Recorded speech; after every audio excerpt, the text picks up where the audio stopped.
This seminar is brought to you by Yeti. Hi, I'm Captain Gozdz, host of Time Florida Sportsman. I'm going to talk to you today about what you should consider when choosing the correct cooler for your application. Probably one of the first things you need to consider is what size cooler to get.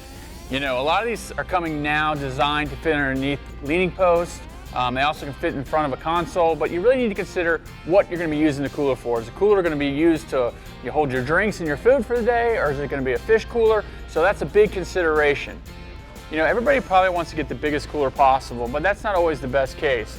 You know, I need to consider, is this just a drink cooler and a food cooler? You know, the more space, internal space that I have in this cooler, it's a larger area that I need to keep cool. It's the more ice that I'm going to need. So, you know, if I'm just keeping some drinks cold and some, a lunch for a couple people, I want a smaller cooler. It's going to, require less ice to keep all of that cold.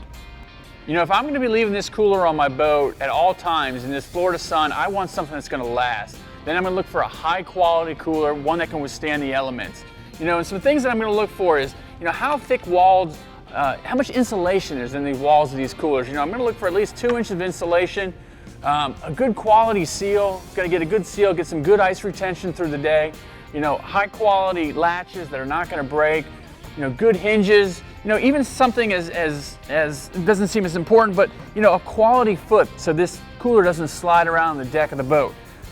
And lastly, the same characteristics that make this a high quality cooler also lend itself to me using it as a casting platform on the bow of the boat. I can take this thing, keeping my drinks and my food cold for the day, but I can pull it up on the bow of the boat, stand on this thing all day long, gain additional elevation when I'm sight fishing, and not do a bit of damage to this high quality cooler.